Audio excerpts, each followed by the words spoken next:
C'est aussi un plaisir d'être en face des Noirs flamands. Ça fait plaisir, parce que quelque part, c'est ça notre évolution réelle. Ouais, c'est ça. Tu fermes la porte? Ouais, s'il te plaît, ça va. Et puis, je ne sais pas si vous avez déjà vu une image comme ça, avec un Noir au milieu, au centre. Là. Et c'est ça aussi, en fait, je voulais aussi commencer l'interview aussi comme ça, d'un coup. D'abord, merci que je suis assis ici, en face de vous. C'est un honneur pour moi. C'est un ou une honneur? Un honneur. Comment je sais ça, hein? C'est rien, comme ça on va vous identifier. Bien sûr. Non, c'est un honneur d'être ici, d'ailleurs, parce que quand on écoute le nom Pierre Compagnie, on pense toujours aller en Flandre, on dit, même mes amis, et c'est pas lui le premier bourgmestre noir. Tu vois, et même pas, c'est pas lui le papa de Compagnie, non, c'est pas lui le premier bourgmestre noir. C'est-à-dire que oui. Compagnie, il est déjà grand, mais être bourgmestre noir en Belgique, c'était quelque chose de plus important que de parler de Vincent. Et je trouve que c'est la vérité. Parce que nous, on habite en Flandre, j'ai des politiciens qui sont venus chez moi, les Tom Varik, les Bart de Bever, ils sont venus, eux tous. Et je les ai demandé une fois, surtout à Tom Varik, je demandais, vous disiez toujours Vlaams, eerste volk, eigen volk, eerst et tout. Mais moi aussi, je suis quelqu'un de Flandre. Quelqu'un comme moi peut devenir PDG de Vlaams Belang. Parce que je suis quelqu'un de Flandre. Je ne suis pas ici illégalement, j'ai eu la nationalité belge et tout.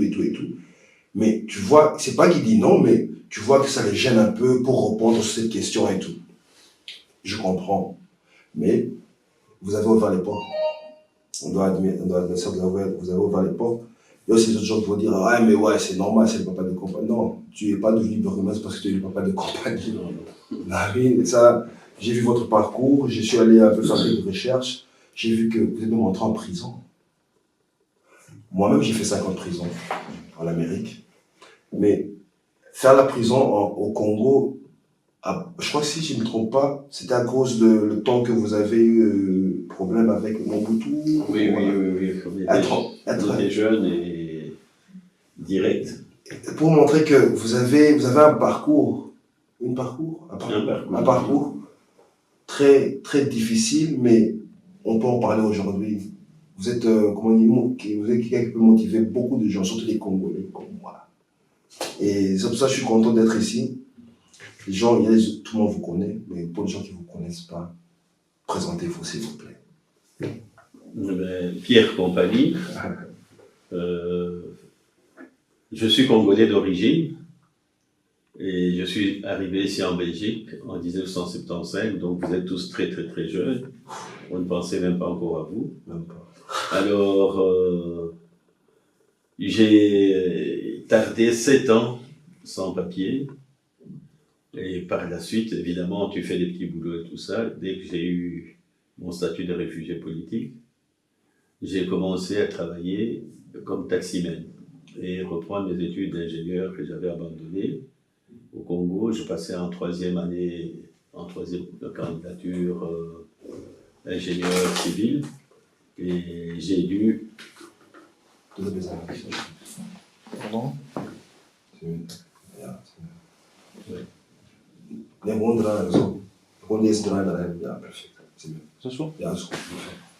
Donc,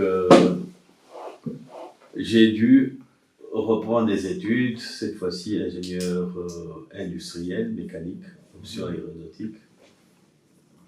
Et j'ai commencé par travailler, parce que là j'avais les papiers, travailler à la régulière. J'ai commencé comme taximan pendant que j'étudiais. J'avais déjà 2 enfants, donc je ne pouvais pas me permettre, j'avais progressivement 2 enfants. Je devais participer aux frais du ménage et tout ça.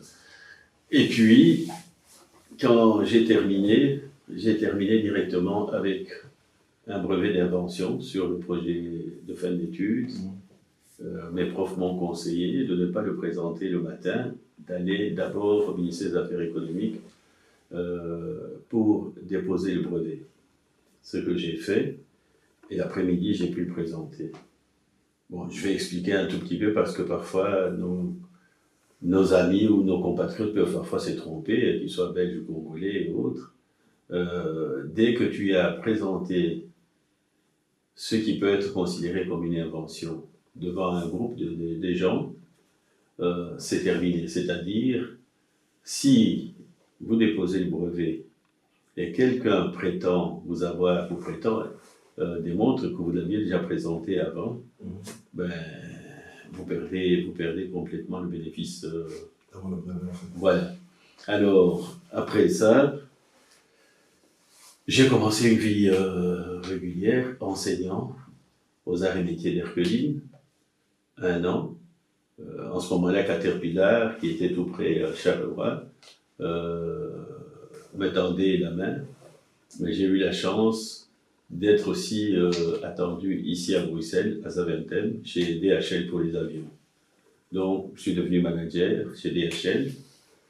C'est en quelle année, s'il te plaît? Ça, nous sommes aux années 80. 89, 90. J'ai fait au moins 10 ans chez DHL. Je suis né en 89. Mais oui, c'est ça. Mes enfants sont nés tous aux années 80. Donc, et là, j'ai commencé une carrière qui a duré au moins 10 ans de manager chez DHL. Oui, responsable de tout le matériel d'avion et puis responsable de la qualité des pièces d'avion. Donc, pour les certifier, et s'il faut un décollage d'avion, il faut que je donne cette certitude qu'il y a la certification est bonne et tout ça. Donc, j'ai quitté DHL, je suis devenu, là, mon projet m'a amené à Bruxelles au Salon des Inventions, où j'ai eu une médaille d'or, et puis m'a amené à Genève, où j'ai eu encore une médaille d'or. Et là, c'est la fille de Giscard d'Estaing qui insistait beaucoup, parce que je ne voulais pas des présentations ou des interviews que je trouvais un peu dérisoires pour moi. Mais elle a insisté, c'est ainsi que je suis dans le livre mondial des inventeurs de 1900, je crois, 98. Et progressivement, j'avais refusé dès le départ d'être candidat politique en 88, quand je venais de terminer les études d'ingénieur, partant de l'idée que j'étais congolais, noir, habitant le quartier nord, il y avait suffisamment de gens pour que je commence mes premiers pas. En ce moment-là, j'ai refusé, parce que j'avais des enfants que j'amenais au sport. La politique se fait la nuit, le sport se faisait aussi la nuit, comme d'habitude. Vous qui êtes parents, qui allez être des parents, et les enfants, vous allez les amener au sport, ça sera toujours le soir après l'école. Donc là, j'ai préféré faire cela, jusqu'au moment où mon dernier garçon, François, je vois qu'il arrête maintenant avec l'Ukraine. Il joue à l'Ukraine maintenant? Oui, l'année passée, ils sont sortis champions, et cette année, ils passent, je crois, une division. Mais il jouait déjà pour s'amuser, c'était plus tellement... Mais il a quand même amené quelque chose de bien à l'Ukraine, pour lequel on le félicite d'ailleurs. On le remercie, parce qu'il avait déjà arrêté, l'Ukraine est venu le chercher. Alors, dès qu'il a pu conduire la voiture, avoir son permis de conduire, parce que lui, je le déposais à Mali, pendant que je déposais Vincent à Anderlecht. Ma fille, Christelle, que je déposais au stade Rambouillet, athlétisme, où elle a battu le record de triple saut en espoir. Alors, voilà, donc dès que cette préoccupation d'amener quelqu'un, un enfant, sur les lieux des jeux le soir était terminée, là je me suis engagé dans la politique active, parce que j'étais toujours là-dedans, j'ai fait élire des gens comme celui qui donne des coups de pouce et tout ça. Et là, j'ai commencé moi-même, j'ai accepté d'aller sur les listes. Et c'était à Gansoren, j'ai été élu directement échevin des travaux publics, mobilité, environnement et propreté. Échevin? Oui. Ça, J'étais échevin socialiste. Parce que j'ai fait mon parcours tout le temps que j'avais mes enfants jeunes. J'étais jeune socialiste au départ. Et après cela, il y a eu des difficultés de fonctionnement. Pendant que j'étais à au collège Vin, j'enseignais aussi. J'ai donné cours aux arts et métiers de Bruxelles. J'ai donné cours au moins 10 ans.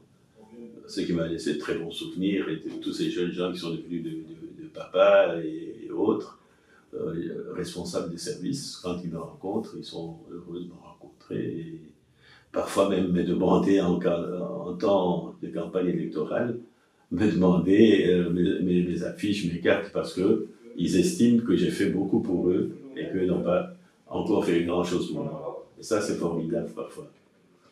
Et là, je suis devenu échevin, et en fin de mandat de 6 ans, il y a eu des problèmes dans la section où l'on était socialiste. Et ces problèmes ont fait que il y ait une séparation. C'est ainsi que j'ai quitté la section et fatalement le parti. Mais le parti, je crois qu'il n'y a personne qui m'en veut parce qu'ils sont restés tous mes amis.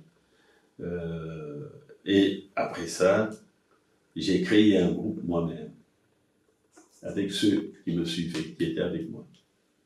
Le groupe Pro-Gansorin. Et ce groupe, pendant 2 ans, j'y suis resté, je n'étais pas dans un seul parti politique. J'étais avec mon groupe local, le groupe communal, pour les élections communales. Et quand on est passé aux élections, en 2016, où il y a eu séparation avec la section, quand il y a eu séparation, j'ai créé le groupe. Et avec ce groupe, je me suis présenté aux élections, avec des alliés, dont le CDNV et les indépendants. Et les indépendants, c'est quoi en Flandre? Indépendant, c'est quelqu'un qui n'est pas dans je veux dire, les indépendants, c'est comme l'Union, ils sont indépendants aujourd'hui. Non, comme toi, tu peux être dans un parti politique et dire « je n'en veux plus ». Je reste sur les listes, donc tu es indépendant, personne seul. Tout comme... Mais tu soutiens toujours une partie, non. Non. Il y a des gens... Mais tu connais quand même des gens qui ne font même pas la politique.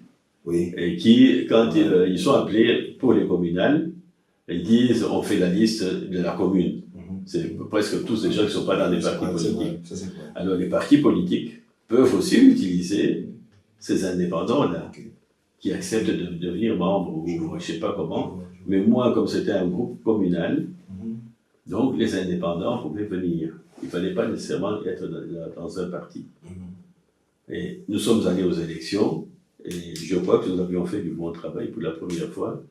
On devait être dans la majorité, ce qui était exceptionnel, mais la nuit, minuit et tout ça, tout a changé. On avait déjà fait des accords avec celui qui est devenu bourgmestre, et pour devenir bourgmestre, il faut que tu aies une majorité qui signe pour toi. Ça fait que mon groupe à moi a signé pour celui qui est devenu bourgmestre, et la nuit, il a changé d'avis, il a pris ceux qui devaient tomber dans l'opposition. Le parti dont je venais, les groupes dont je venais, il y a eu des arrangements, bon, parfois ça se joue, les intérêts d'une commune et d'une autre, donnant. Si vous ne prenez pas là, nous ici on ne prend pas. Alors parfois ces intérêts-là peuvent primer. C'est ainsi que nous sommes tombés dans l'opposition, et il a régné avec nos signatures, comme bourgmestre. Ben, ça fait partie de la vie. Et après, qu'est-ce que vous faisiez dans ce temps quand vous voyez ça, par exemple? Qu'est-ce que vous pouvez faire? J'ai amené l'intéressé qui était devenu bourgmestre. J'ai amené jusque... D'abord, on est passé par le Parlement, qui a trouvé le cas fondé. Donc, parmi ceux, il y a plusieurs plaignants qui sont venus, les votes, on nous a... c'est pas juste et tout ça. Nous étions le seul peut-être à être reconnu comme ayant un argument fondé, une situation bien fondée. Ça nous a permis d'aller au Conseil d'État. Et puis le Conseil d'État, et puis vous rentrez vers le gouvernement bruxellois. Bon, quand vous rentrez là, j'ai des amis de longue date qui me disent, mais Pierre, pourquoi vous avez signé avec ce mec-là? Donc ça voulait déjà tout dire. Bon, et puis, si on nous avait donné raison, ça aurait déclenché beaucoup de problèmes par la suite, dans tout ce qui se passe. Et d'ailleurs, la preuve, c'est que c'est passé par Forêt après. Nous, on croyait que ça n'aura plus lieu, mais à Forêt, ça a été encore violent pour ceux de Forêt. Alors, donc là, vous voyez à peu près, ça c'est un temps de carrière, et ensuite, le CDH est venu vers moi. Mais j'ai accepté, c'était le CDH avec Joël Milquet.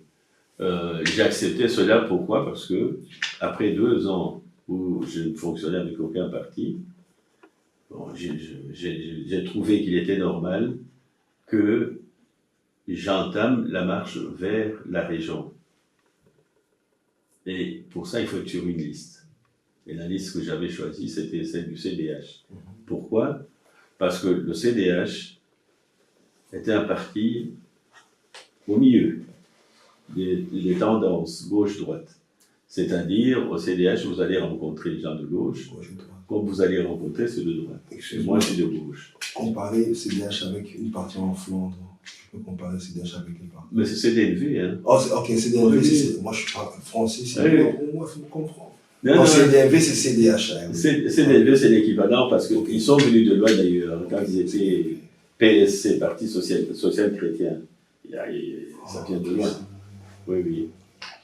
Alors. Pour comprendre, papa, moi, la politique, c'est quelque chose que j'apprends maintenant, à cause des gens que j'invite et tout. Oui. C'est très intéressant, mais il y a des fois que c'est un peu loin pour moi. Et je dois un peu non, comme CDH, je ne je savais pas c'était CDLV. Et quand je pense à CDLV, je pense à Nawal Fani, par exemple. Ah, voilà. ok. Excuse-moi. Non. Alors, c'est ainsi que je suis allé au CDH. Et là, 2014, donc entre 2012 où on a eu des problèmes et 2014, j'étais seul, enfin, j'étais avec mon groupe communal. Et 2014, je suis entré au CDH. Et là, j'ai gagné ma place comme député de la région bruxelloise. Et en 2019, donc 5 ans après, j'étais, avec Joël Milquet, inscrit sur la liste du fédéral, où je me retrouve maintenant. Joël était numéro 1, moi j'étais numéro 2. Et avec tous les problèmes qu'on avait soulevés sur le cas de la ministre Joël Milquet et tout ça, ça fait qu'elle a dû se retirer. Et moi, je suis descendu à la région, en même position, 2e. Et je n'ai pas honte de le dire, le fait que j'ai participé aux élections à la région, j'étais quand même un des sauveurs de la région. Mon nombre de voix a permis aussi au groupe d'avoir un certain nombre d'élus. Et quoique on était descendu en nombre, on était passé de 9 à 6. Bon, aujourd'hui, vous connaissez tous, il y en a qui ont quitté, ont quitté le parti chez nous. Donc de 6, on est descendu à 4. dont Gladys Kazali, qui est la vice-présidente des engagés, du mouvement des engagés. Gladys Kazali. Oui, elle est numéro 2 sur la liste de la région. Je peux demander quelque chose à propos de Gladys Kazali. Je n'ai pas une figure devant moi. C'est une dame c'est une jeune dame ou... Oui, je peux te montrer ça. Tu sais pourquoi je demande ça? C'est pas la sœur de Nathan Kazali par hasard? Ah non. Tu connais Nathan Kazali? Oui. C'est mon neveu. C'est pour ça que je me demandais Gladys Kazali. Ok. Oui. Ça fait plaisir d'écouter les noms congolais. Oui, mais ce qui est de fort dans le parti, c'est qu'elle est vice-présidente. C'est la première fois qu'on a une subsaharienne vice-présidente d'un parti politique belge. Demain, il y en aura, peut-être ailleurs, mais qu'on ne dise pas ailleurs que ce qu'ils font est un miracle, ou bien ils l'ont bien fait et tout ça, parce qu'ailleurs, ils ont eu aussi beaucoup de temps pour arriver à amener quelqu'un subsaharien à cette position-là. Mais pourquoi ça s'est passé chez nous? Parce que chez nous, on nous consulte aussi. C'est-à-dire, il y a une écoute. Pour savoir que, bon, le moment est venu de ne plus trop reculer. Et la preuve, c'est si vous prenez le plateau de la liste des engagés et comparez-le au plateau des autres listes, demain, ils feront peut-être la même chose. Mais aujourd'hui, non. Aujourd'hui, nous avons la liste qui contient une belle diversité, beaucoup de jeunes, et qui sont bien placés pour tenter leur chance. Parce que la politique, c'est ça. C'est ne pas faire rêver pour juste prendre les voix. Beaucoup de gens le font. Ah, ça se fait beaucoup ailleurs. On utilise des noms, on fait ceci. Moi, on ne peut pas dire qu'on utilise mon nom. Je suis dans le parti. Je suis consulté. On s'accorde à la sagesse que peut avoir quelqu'un qui a un long parcours. Et ça ne se discute même pas. Mais peut-être qu'ailleurs, on en aurait encore discuté. Donc, vous voyez, tout ça, ce sont... Alors, j'ai été élu à ce poste, encore député. Et juste avant d'être élu député, j'ai posé ma candidature comme bourgmestre, avec mon groupe dont je parlais. Donc, le groupe existait toujours. Depuis 2016, quand on a eu 2018, quand on a eu des problèmes, le groupe est resté toujours, ensemble. Et de ce groupe, qui m'a conduit finalement, moi, vers les élections communales en 2018, j'ai gagné avec mon groupe et j'en suis devenu bourgmestre de Grand-Sorel. Il est vrai que, oui. C'est venu avec beaucoup de problèmes aussi, devenir bourgmestre. Tu as gagné les élections, tu deviens tout à fait. Racisme. Tout à fait. Il y a quelqu'un qui a dit, après je lui ai dit, face à tout le monde, que avec un noir à la tête de liste, on ne gagne pas. Quand on a gagné, la différence entre moi et vous les jeunes, c'est que vous, peut-être, je ne sais pas comment vous réagirez, mais moi, c'est devant tout le monde, avec la personne, que j'ai dit, voilà, vous aviez dit qu'avec un noir, on ne passe pas. Bien sûr. Bon, donc là, en quelque sorte, tu es gagnant par rapport à ce qu'ils avaient tous entendu. Et puis, sans compter même, je me suis retrouvé devant un individu qui dira, vous n'avez pas gagné, vous avez eu les voix du pot. À qui j'ai dû dire, si on avait ajouté le pot, je n'aurais pas les voix que j'ai, j'en aurais encore plus, à peu près de 1000 en plus. Alors, c'est pour voir la contestation mentale par rapport à l'individu qui doit diriger. Mais seulement quand tu diriges, le problème de la couleur est terminé. Parce que c'est toi le maître. Il n'y a rien qui peut se faire dans une commune sans que le bourgmestre en approuve. Il y a une discussion du collège, oui. Vous avez des échevins qui travaillent, qui ramènent chacun dans sa branche, ramènent des problèmes, mais à la fin, c'est le bourgmestre qui est concerné. Et sans compter que le bourgmestre est aussi chef de police.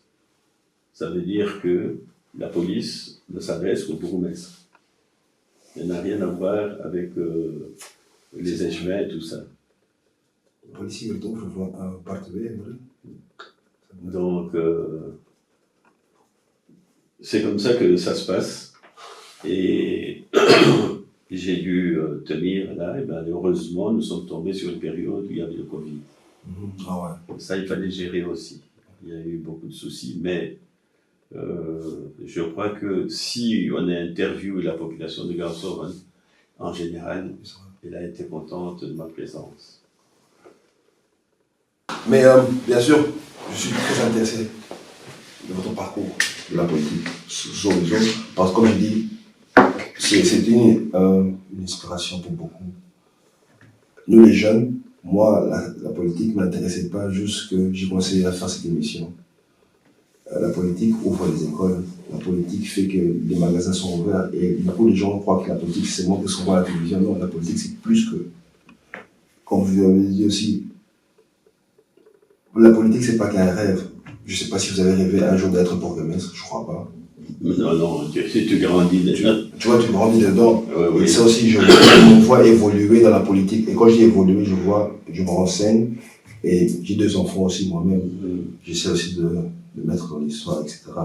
Mais moi, vraiment, l'histoire qui m'intéresse vraiment ici, c'est que on parle de monsieur Pierre Compagnie qui est né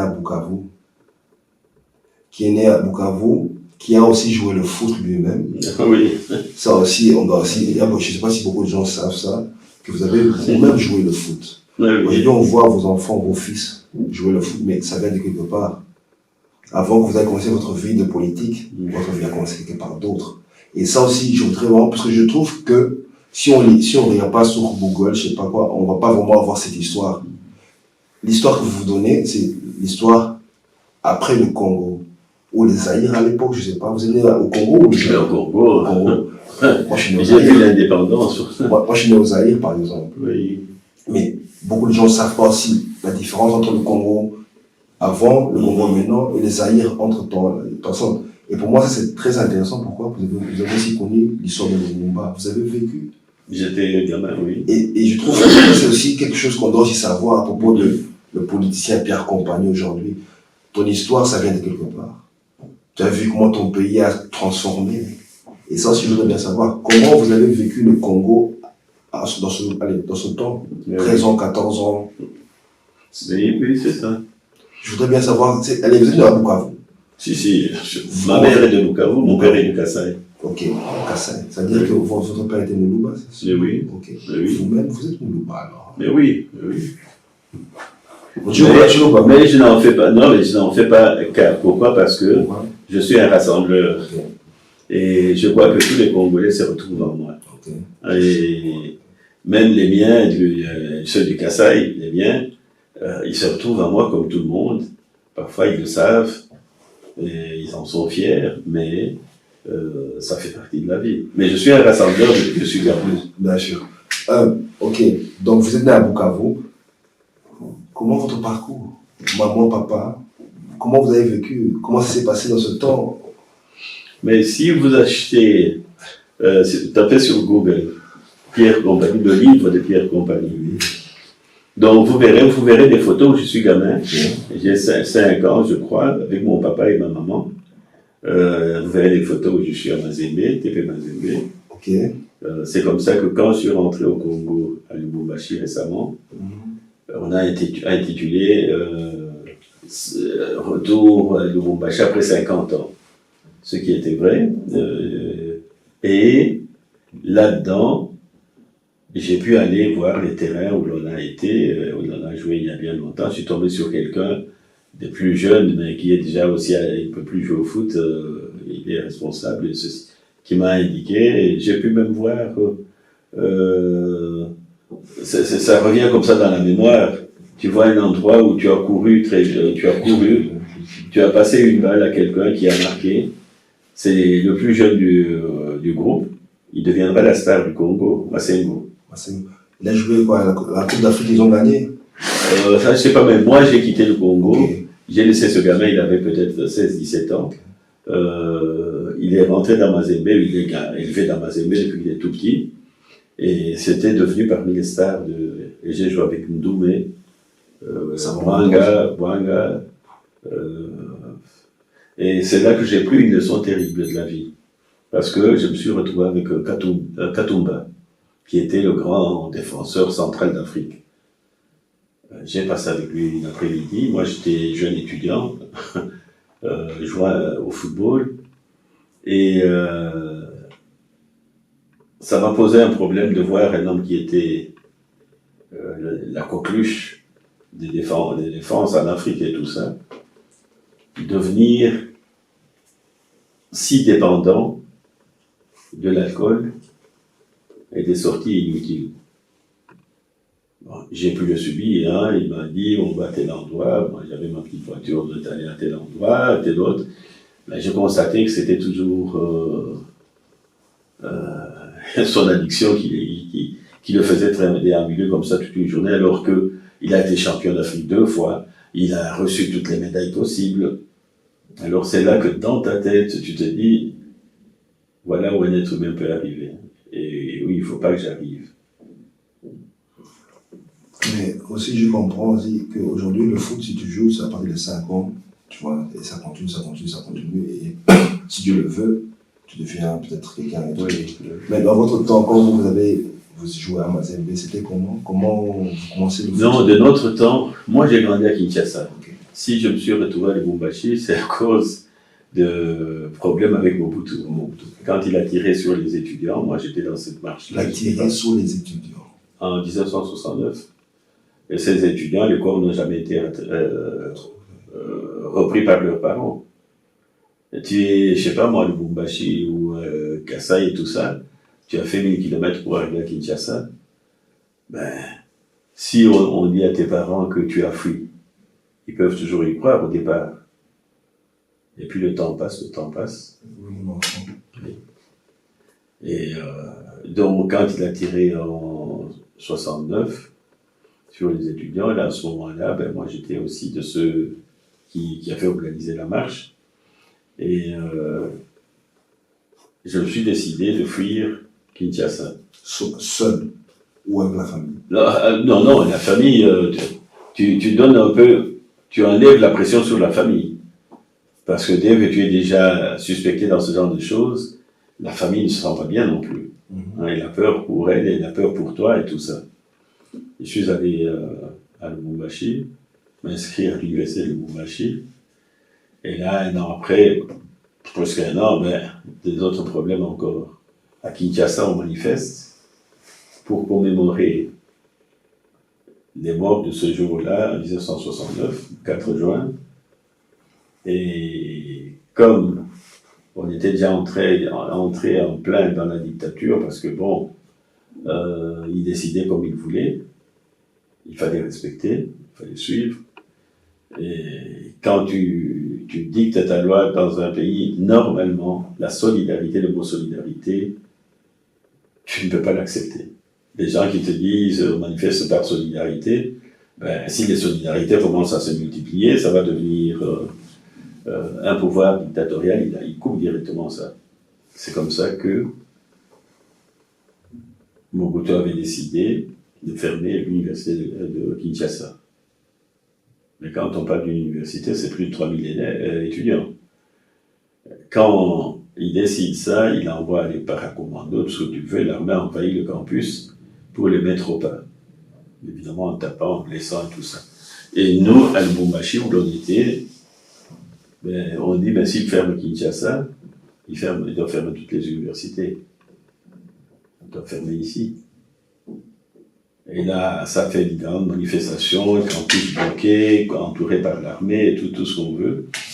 Et j'étais, cette fois-là, je crois, j'étais plutôt celui qui guidait vers la paix, éviter des incidents qui peuvent entraîner, parce que quand vous avez un mouvement, une manifestation, il y a toujours des gens qui sont très vite en colère, plus que les autres, qui perdent la tête, qui peuvent projeter des objets vers l'armée ou des trucs comme ça. Moi, j'ai canalisé. Donc, fatalement, tu deviens meneur aussi. Celui qui a parlé très haut, là, c'est qui? C'est lui qui a fait... Bon.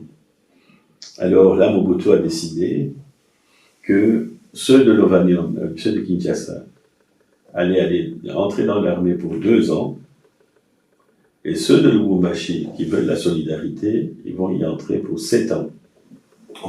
Makala. Ah non, ils n'auraient pas pu nous mettre tous comme ça. Nous étions, il a fait signer ceux qui voulaient tout ça, et puis comme on voyait que la tendance était, les étudiants voulaient y aller, ils ont cassé la dynamique à minuit avec un ministre de l'enseignement qui était dépêché sur les lieux. Ils ont cassé la dynamique à minuit en disant que ça va reprendre demain.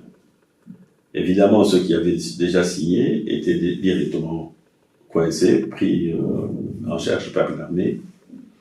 Et les autres, comme il n'y avait qu'un seul parti politique, le MPR, celui de Mobutu, et avec sa jeunesse, JMPR, ça fait que cette jeunesse a été soudoyée pour que toute la nuit, le restant de la nuit, passent leur temps à aller convaincre ceux qui ne sont pas encore passés, surtout les plus jeunes, leur dire où vous allez, c'est la mort.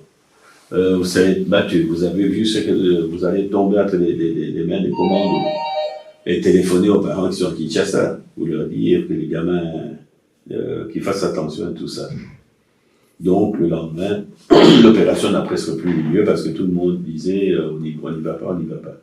Mais ceux qui avaient déjà signé, nous étions, je crois, 206, ont été pris, sans doute en modèle, en exemple, bloqués dans le camp militaire, mis dans les avions pour aller à Kinshasa, où l'on a été battu. C'était au camp où il y avait, où Mobutu avait son palais, le camp militaire, je crois que c'est le camp Tchati, je crois. Et là, ça a été... et puis bon, pour moi, individuellement, ben, je suis identifié parce que 23 heures, un truc comme ça, il y a entre 23h et minuit, il y a un capitaine qui vient dans la tente parce qu'on est met sous les tentes sur la pelouse. C'est à combien par exemple, quand tu penses? Mais nous étions 200 ici. 200 ici, c'est... Les tentes? Oui. Non, les tentes, c'était des petites tentes, on était une dizaine, une vingtaine. Okay. Hein. Oui. Le plus dur. Ah oui, c'était par terre, la pelouse. Et peut-être que le plus dur, c'était plutôt quand on était pris à Lubumbashi, enfermé dans des classes, en attendant le départ. Parce que là, une classe qui prend peut-être 30 élèves ou des trucs comme ça, nous étions à 60, debout. Mais ceux qui pouvaient s'asseoir, s'asseyaient, puis les autres les remplaçaient, des trucs comme ça. Je vais demander une question qui est peut-être un peu appropriée, mais quand tu es dans une situation comme ça, entre vous, il n'y a pas des gens qui se tuent, qui se violent, je sais pas. Ah non, au contraire. Non, je vois. Oui, non. Là, vous êtes sous tension extrême. Hein. Parce que tu ne sais pas si tu vas sortir en vie. Oui, mais c'est ça la tension extrême. Ouais. C'est-à-dire, ce que vous savez, ce que vous êtes là, vous êtes surveillé, les militaires sont tout autour du bazar, et autour des classes, et que, d'abord, vous demandez qu'est-ce qu'on attend de vous. Et puis, vous entendez quelqu'un qui vient qui dit « Mettez-vous tous debout, on commence à vous compter. » Donc, recompter en quelque sorte, parce que ces gens-là n'ont jamais le cerveau pour retenir ce qu'ils ont fait avant. On commence à vous compter.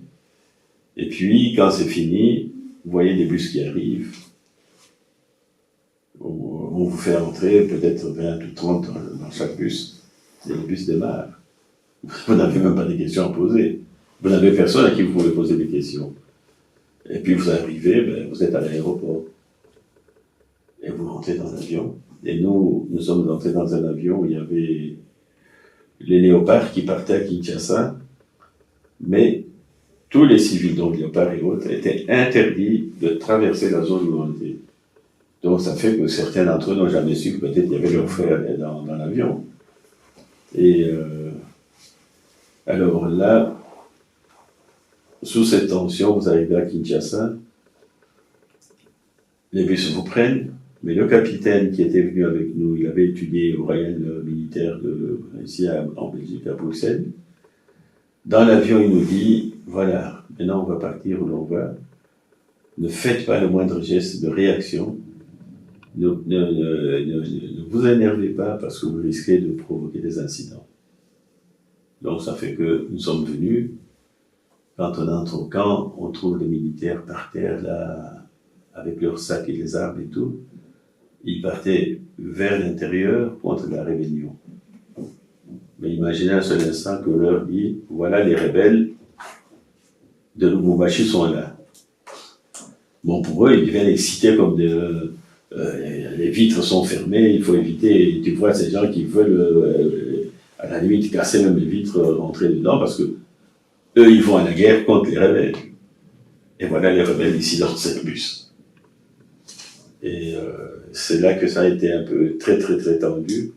Et puis après, on nous a amenés jusqu'à nos tentes, sans compter le fait que pour voir comment les militaires peuvent se comporter, on sort de l'aéroport dans le bus, il s'arrête à un camp tout près, et dans ce camp, on nous dit descendre, mais nous croyons que nous sommes arrivés. Mais non, c'est vous faire courir 300 mètres. Mais quand on voulait courir, on était en période de blocus. Blocus étudié pour les examens. Oui. Donc, la difficulté, c'est que pendant cette période, tout le monde ne fait pas des entraînements ou des choses physiques et tout ça. Souvent, il y en a qui passent leur vie à étudier, ils sont même faibles. Mais brusquement, on vous met à courir. Vous tapez. Ceux qui tombent au sol, on tape encore. Et puis, la surprise, c'est que vous arrivez 300-400 mètres plus loin. Le bus dans lequel vous étiez est là en train de vous attendre. Mais là, ça se passe dans un camp militaire. Donc, tous les militaires qui sortaient chez eux, qui allaient déjà peut-être manger ou dormir et tout ça, sortent de chez eux pour venir voir les rebelles et les taper. Et puis on entre dans le bus, et puis le bus nous amène à, Mobutu habité, le long du fleuve, les camps militaires. Et c'est dans ce camp-là que nous dormirons une semaine, je crois. Mais... C'est quoi les conditions aussi? Les conditions... Vous mangez, on vous donne un... Non, là, il n'y a pas de problème. Le problème, c'est que du matin au soir, on vous fait faire des exercices militaires. Oui. Tôt le matin, aller courir, des trucs comme ça, et puis revenir. Mais il y a eu des moments où c'était peut-être triste, parce que quelqu'un qui est boiteux, vous le faites courir, et peut-être qu'il n'avait pas l'habitude de faire du sport et tout ça, et vous insistez, il est en train de courir après les autres et tout ça, ou des gens malades, mais bon, ce sont des moments très difficiles. La chance fait que presque tous, ils ont fini leurs études et tout ça, ils sont devenus responsables dans la société congolaise et tout ça. Et maintenant, donc, quand tout ça se passe, il y a une fin, vous quittez le Congo en fait. Avant que vous quittez le Congo, comment vous avez même quitté le Congo et vous avez eu contact avec les parents avant de quitter le Congo? Donc, ce qui est dur est que quand on quitte Kinshasa, on nous embarque encore dans l'avion pour aller à Kitona. Ça, c'est vers l'embouchure du Congo. Et là, la même chose, parce que là, vous êtes dans un véritable camp d'entraînement et tout ça. La même chose. Ceux qui vous reçoivent, je crois qu'ils ont reçu des rebelles. Et puis, vous vivez avec eux. Avec le temps, ils commencent à réaliser que non, mais c'est peut-être nos jeunes frères à Lubumbashi, ceci et cela. Donc là, la donne change un tout petit peu. Mais dans un premier temps, on vous compte comme le matin tu es compté, et la nuit tu es compté. Et c'est une histoire. Nous sommes restés dans ce camp-là avec l'obligation de ne jamais sortir du camp. Juste pour ir dans ce camp, faire des exercices et tout ce que tu veux. Le soir, on vous compte, le matin, on vous compte, pour éviter qu'il y ait ce qu'ils appellent des déserteurs. Deux d'entre nous en avaient marre, c'était deux garçons qui ne pouvaient pas supporter le système congolais, et supporter ce qu'on vivait. Ils ont fui, mais on les a tapés dans la forêt, entre le Congo et l'Angola. Eux, on les a ramenés à Kinshasa, le temps que nous, on était à Kitona, ils sont restés en prison, à Kinshasa. Donc vous voyez que c'était pas, on ne dirait pas, parce qu'on peut fermer les yeux sur deux gaillards qui s'enfuient, on les laisse pas partir. On dira toujours qu'ils n'en pouvaient plus. Mais nous, on a vécu ça à Kitona, donc des exercices, ceci et cela. Il y a même parfois, il y avait du comique parce que vous aviez des gens parfois idiots qui venaient vous instruire des choses que vous connaissez. Si un jour on vient vous apprendre que pour manger à table, il faut avoir la fourchette un peu à gauche et le couteau à droite, bon, vous ne savez même pas rire parce que celui qui rit, il risque d'aller au cachot. Parce que le bonhomme, il vous dit simplement, vous croyez que c'est moi qui ai fait ce livre. Bon, et le livre, il est fait pour eux qui viennent depuis la 2e primaire et des trucs comme ça. Non, mais c'est pas évident. Et nous sommes restés là dans ce centre, nous sommes restés 13 mois et 15 jours. Alors, il y avait sans contact avec. Non, il n'y avait pas de visite. Au début, nous nous sommes même trompés parce qu'au début, on vous disait, bon, le lundi, vous amenez vos lettres. Bon, moi, je n'avais pas écrit de lettres, heureusement. Certains écrivent leur malheur et tout ça. Mais ces gaillards ouvrent les enveloppes. Et puis, le lendemain, vous êtes à la parade, parce qu'il y a chaque fois chaque matin à la parade, et vous entendez un type qui vous dit, quand vous écrivez au parent, il ne faut pas leur dire que ici vous souffrez, ici vous... Bon, tu penses directement peut-être à ta lettre que tu avais écrite, mais moi je n'en avais pas... Mais moi je n'en avais pas écrit. Donc, vous voyez la perversion des choses. La communication, normalement, si tout se passait bien, vous écrivez les lettres et c'était mort. Vous devez en fait, normalement, amener les lettres chez vos parents, normalement. Ben, vous avez compris qu'avec ça, il y a eu moins de lettres. Et les seuls dont les parents ont pu se déplacer loin et venir jusqu'à Kitona, c'est parce qu'on avait deux frères jumeaux. À la fin, on a compris qu'il faut quand même laisser les parents venir voir les 2 enfants. Ce sont les seuls qui ont reçu la visite. Mais tout le reste, il n'y avait pas de visite. Et la question va venir alors. Est-ce que vous avez encore eu contact avec les parents alors, vous, avant que vous quittez le Congo? Ah oui, parce qu'on nous a relâchés, remis dans les campus, avec la tenue militaire. Parce que je vous ai dit que c'était pour 7 ans, nous autres. Et là, ils avaient trouvé un système pour éviter que les étudiants ne se retrouvent comme avant. Ils ont fait éclater les facultés. Dans tel campus, on met telle faculté. Dans tel autre, il y a telle faculté.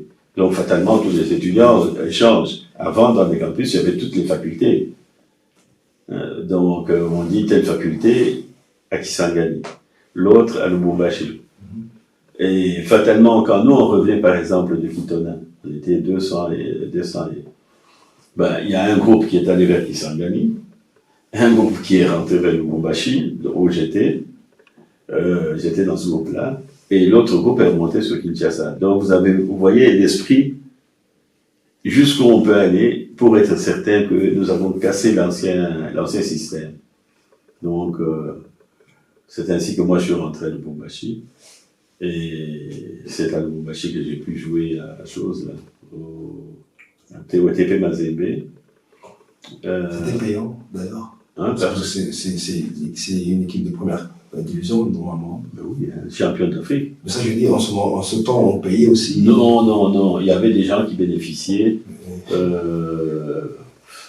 Je sais qu'il y a des cadeaux des présidents. On pouvait nous donner des trucs et d'autres, mais ce n'était pas professionnel. Mais vous jouez quand même les groupes comme Champions League africaine et tout. Mais je vous dis, Mazembe a été champion d'Afrique. Oui, dans cette époque. Ils l'ont été une fois quand j'étais pas là, et une fois après moi. Mais en fait, vous avez raté en fait. Oui. Ok, TP Mazembe, Lubumbashi. Mais non, vous. Je rentre à Kinshasa. Oui. Je me remets à l'université à Kinshasa. Mais là, il fallait faire attention, parce que le système de la jeunesse du parti unique, le GNPR, le parti de Mobutu, était devenu, j'oserais dire, de plus en plus dangereux. Parce que dire organiser, non, parce que l'organisation, ça c'est chacun en profite, mais ils étaient devenus de plus en plus indicateurs, comme des indicateurs. Donc ils pouvaient accuser pour un oui ou pour un non, t'as aucune chance. Et c'est là que j'étais obligé de quitter le pays. Quand vous écoutez le nom Mobutu, Oui. plus de positif ou plus de négatif dans votre pays? Oh non, vous savez, je suis pas le genre des gens qui... J'entends beaucoup de gens qui se battent contre les politiciens et tout ça, qui passent leur vie à souffrir et puis raconter que c'est pour le pays et tout ça. Non, non, non. Moi, quand je regarde Mobutu, je vois un homme qui a vécu son temps. Et de ce temps-là, tous les présidents d'Afrique ont été, je ne dirais pas des corrompus, mais ils ont tiré profit de leur pouvoir en étant bien avec ceux qui détruisaient les pays. Donc la colonisation, la plupart des raisons de la colonisation, c'est parce que les gens qui étaient au pouvoir en ce moment ont fait un arrangement avec les autres, l'opposition. C'est à peu près ça, mais la réalité c'est que il faut vivre les choses pour voir comment c'est. Parce que quand on donne les indépendances en Afrique, on va même jusqu'à faire signer à certains pays des choses qu'aujourd'hui on refuse. Je prends le cas de l'Afrique de l'Ouest. Et ainsi de suite, à qui on a fait signer des papiers et tout ce que tu veux, et puis créer une monnaie qui semblait faire le bonheur de tout un groupe, les francs CFA.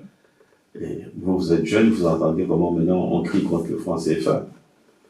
Mais il faut penser que pour y arriver, il y a eu des signatures.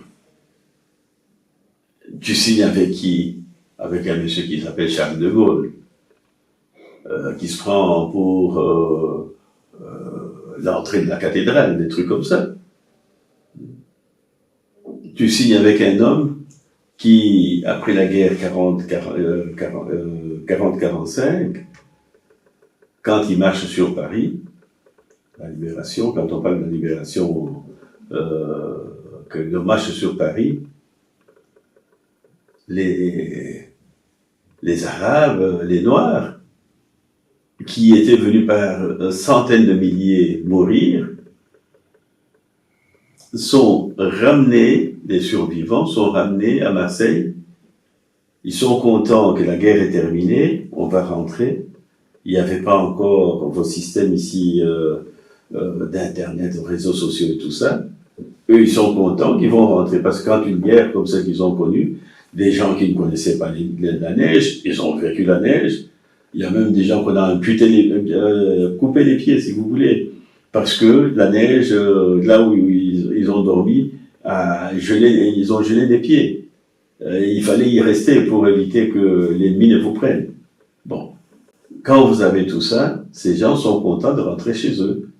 Ils ont gagné, c'est ce qu'ils savent. Mais entre-temps, dans leur dos, on fait un défilé national presque. Qui sont en train de défiler?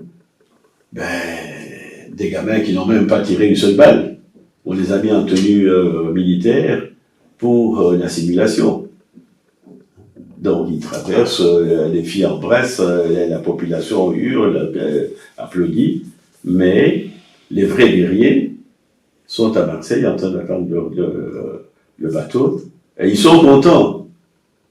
Ils sont contents qu'ils ont gagné, maintenant ils rentrent un peu, ils rentrent chez eux. Mais ils ne savent pas ce qui se passe dans leur dos.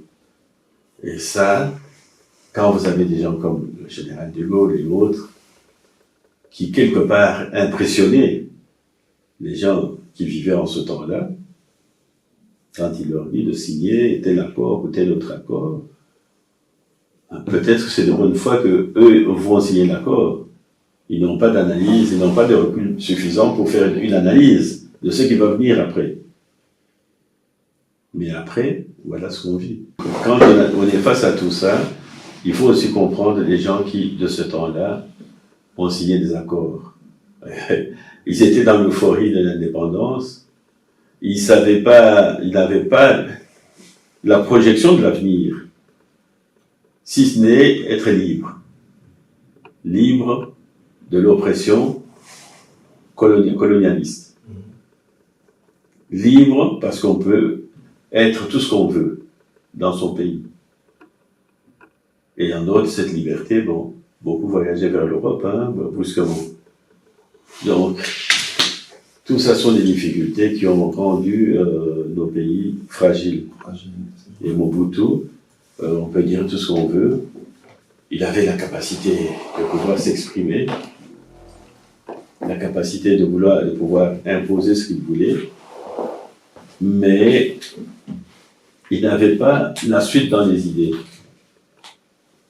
J'en donne pour exemple, quand il a par exemple zaïrianisé le commerce et tout ça, quelque part c'est un geste très fort, très dur, mais est-ce qu'il a bien fait? C'est de la précipitation. S'il avait beaucoup de temps, s'il avait vécu dans la démocratie, dans ceci et de cela, sans être l'homme qui décide, l'homme qui fait, l'homme qui... Ben, peut-être qu'il aurait compris qu'il y avait moyen de le faire, mais autrement. Peut-être à long terme. Et ça avait fait effondrer l'économie zaïroise en ce temps-là, sans s'en rendre compte. Toi, tu n'as jamais fait du commerce. Je te donne un magasin de commerce. Tu en deviens responsable. Mais chez qui tu vas commander? Tu es sûr que ceux qui livraient, qui fournissaient dans ton magasin, quand leur ami n'est plus là, ils vont te fournir de la même façon. Tu es sûr qu'ils ne vont pas augmenter les prix. Donc tu vois, ça c'était toutes des choses, mais quant à l'homme, moi je ne retiens rien que... Je suis pas un rancunier, je suis pas quelqu'un qui passe sa vie à penser du bien ou du mal de l'autre. J'avance sur mon chemin, je me dis, il y a des choses que les jeunes peuvent corriger. Vous êtes venu en Belgique. Votre prénom c'était Pierre, sur votre carte d'identité? Oui. Ok. Vous savez pourquoi je demande cette question? Oui, oui. Moi, ma carte d'identité c'est pas Charlie. Je suis né au Zaïre. Et Mobutu c'était contre cela. Il paraît qu'il a dit, est-ce que tu as déjà vu un juif avec un nom congolais? Et ça c'est la raison pourquoi il y a les autres Congolais qui n'ont pas de prénom sur leur carte d'identité, c'est ça, non? Ça fait partie, mais la question est simple. Est-ce que Mobutu a perdu son nom, son prénom? Joseph. Joseph Désiré. Non. Pourquoi? Parce que quand il a changé son environnement, dont sa femme et tout ça, était encore sur son prénom. Et puis, les Congolais sont quand même des gens, pas seulement les Congolais, les Africains, même ici aussi, l'être humain a la capacité de saisir chaque occasion, en faire, la tourner en sa faveur. Ben, qu'est-ce qui s'est passé avec ça? Ben, les gens ont supprimé Paul Pascal, ils sont allés faire une carte avec un post-nom, parce que ça s'appelle post-nom, ça vient après le nom. Tu fais la carte avec un post-nom ici, tu vas de l'autre côté, tu fais la carte avec un autre post-nom, tu vas de l'autre côté, tu fais encore la carte avec un autre post-nom. Donc, à un moment, le système Mobutu était pris à contre-pied. Parce que comme je disais, comme d'habitude, on lance un projet, on fonce, mais on n'a pas vu les dégâts. Fatalement, qu'est-ce qui est arrivé? Mobutu a exigé qu'on remette les prénoms, ça vous le savez. Ça, j'ai pas. Ça, Ben si, on a remis les prénoms. Qu'on remette les prénoms, mais qu'on ajoute les post-noms. Pourquoi les prénoms? Parce qu'avec ça, les gens retombaient à la situation réelle. Ça, tu l'imagines, hein? Tu n'as qu'à imaginer les gens qui s'étaient fait 4 cartes et tout ça. Alors, moi je crois que sa mesure n'était pas mauvaise, mais la méthode, comme d'habitude, n'était pas bonne. Il est allé brutalement. Il aurait pu le faire, dire que tous les enfants qui naissent, tu vois, les enfants qui naissent trouvaient les noms de leurs ancêtres. Parce que ici en Europe, c'était devenu un désordre. Tu inscris Pierre, Paul, Pascal, et puis du jour au lendemain, tu vas à la maison communale pour leur dire non, mais voilà ce qu'il faut. Et c'était devenu un désordre terrible ici. Parce que eux, ici, savaient que il y aurait la démultiplication des noms. Le même nom portera plusieurs. À tel endroit en France, tu peux aller te déclarer avec ceci, tu vas ici, tu déclares. Voilà. Donc, quand on prend des mesures, il faut parfois bien les analyser, mais pas y aller par coup de colère. Ouais. Aujourd'hui, on est aussi, parce que comme j'ai dit aussi au commencement, vous êtes monsieur Pierre Compagnie. Vous avez 3 enfants, et les 3 enfants, ils ont fait quelque chose avec leur vie. Est-ce que, parce que j'ai vu aussi, j'ai lu quelque part, vous avez dit que pour vous, le foot, c'était pas vraiment si important, c'était l'école. C'est ça. C'est presque chaque parent, surtout je suis congolais, donc mon père aussi était comme ça. Le foot, n'importe quoi, ça vient toujours après. Maintenant, aujourd'hui, si on regarde monsieur, Vincent François et votre fille aussi, qui a fait l'athlétique, je ne me trompe pas. Comment vous avez pu même pas motiver, mais comment vous avez géré ça, je veux dire? Oui, Le foot, c'est... Oui, la gestion n'est pas facile. Mais la réalité est que dans ma famille, leur maman et moi, on avait décidé que les enfants, la priorité dans la maison, c'est l'école. Et que le foot, l'athlétisme et tout ce qu'ils veulent, on va les y accompagner s'ils respectent l'école. Je suis prêt à perdre mon temps. La preuve, c'est que quand je parle aux parents jeunes, parfois j'ai la chance de pouvoir parler à des groupes de parents. Quand je leur dis, moi maintenant en tant que grand-père, je peux vous en parler. Quand vous allez à votre travail, quand vous avez fini, et arrêtez d'aller chercher des bières avec vos amis. Quand vous revenez, occupez-vous de vos enfants. Amenez-les au sport. Soyez là où ils sont. Peut-être que certains parents trouveront que c'est un temps perdu, mais pour la famille, c'est un temps gagné. Parce que si tu accompagnes ton enfant au sport, quel que soit le sport, ton enfant aura le temps de te dire ce qu'il a vécu. Là, ça veut dire que tu es quelqu'un qui écoute aussi l'enfant. Et tu peux rectifier des choses, parce que ne pensez pas que les enfants qui ont joué au football, basket, et tennis et tout ça, aux années 80-90, avaient certaines facilités que ceux d'aujourd'hui ont. Aujourd'hui, quand tu vas amener ton enfant, on regarde, il est noir, il est métis, il est ceci, il est cela, mais il n'est pas le premier. Vous voyez ce que je veux dire?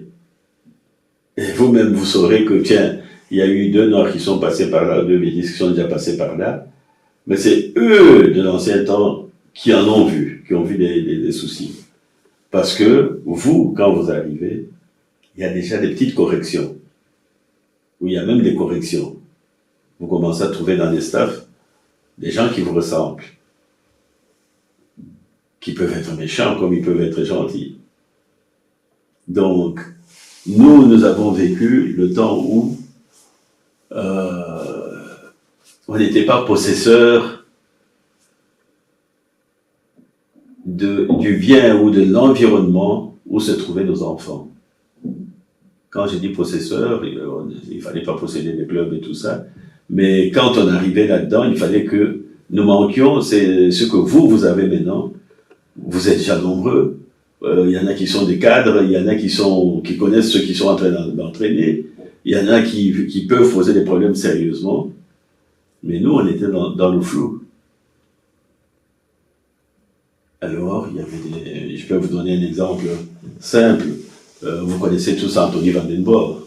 Bon, Anthony Van Den Borre, son père est blanc, qui a travaillé au Congo, dans les chemins de fer, et qui est venu ici et tout ça, avec sa maman et les enfants.